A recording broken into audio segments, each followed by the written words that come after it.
മിൻ ദൂനില്ലാഹി, അള്ളാഹു അല്ലാത്തവർക്ക് അവർ ഇബാദത്തുകൾ ചെയ്യുന്നു. ആര്? മക്കത്തെ മുശ്രിക്കീങ്ങൾ. ആർക്ക് ഇബാദത്ത് ചെയ്തത്? അള്ളാഹു അല്ലാത്ത ആർക്ക് ഇബാദത്ത് ചെയ്തത്?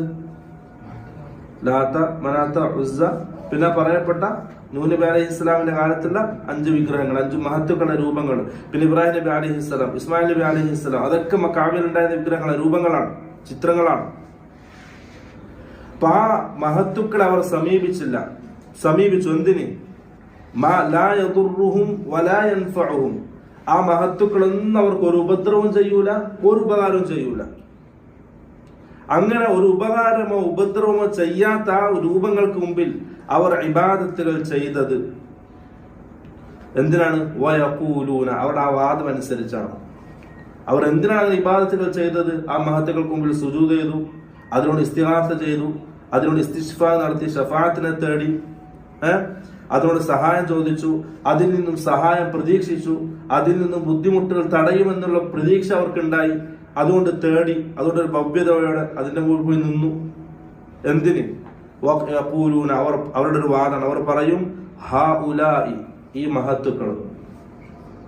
അന്ന് അവർ പറഞ്ഞ ആ ചൂണ്ടിക്കാട്ടിയിട്ട് പറയും ഈ മഹത്തുക്കൾ. ഇന്ന് നമ്മുടെ നാട്ടിൽ പറയും ഈ ഖബറിൽ കിടക്കുന്ന ആള്, അല്ലെങ്കിൽ ആ ജാറത്തിൽ കിടക്കുന്ന ആള് എന്താണ്?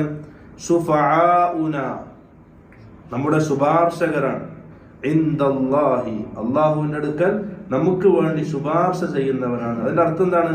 ആ മഹത്തുക്കളെ അന്ന് മക്കത്തെ മുശ്രിക്കീങ്ങള് അവർ ഏത് അള്ളാഹുവിന് പുറമെ ആർക്കാണോ ഇബാദത്ത് ചെയ്തത് ആ മഹത്തുക്കൾ ഒരിക്കലും അവർ അള്ളാഹുവായി കണ്ടിരുന്നില്ല,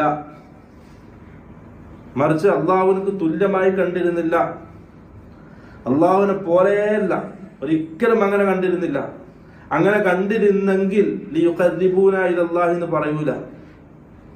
കാരണം അള്ളാഹുവിനെയും ആ മഹത്തുക്കളെയും ഒരേപോലെ കണ്ടിരുന്നെങ്കിൽ ആ മഹത്തുക്കളിലൂടെ അള്ളാഹുലേക്ക് പോകേണ്ട ആവശ്യമില്ലല്ലോ, രണ്ടും ഒരേപോലെ അല്ലേ.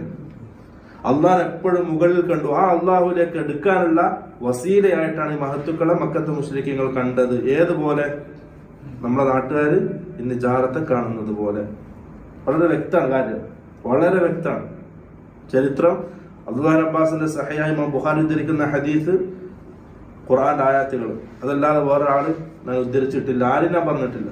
ഖുർആന്റെ ആയത്തുകളും അബ്ദുല്ലാഹ് അബ്ബാസിന്റെ സഹീഹായ ഹദീസുകളും മാത്രമാണ് ഇത്രയും സമയം ഞാൻ സംസാരിച്ചത്.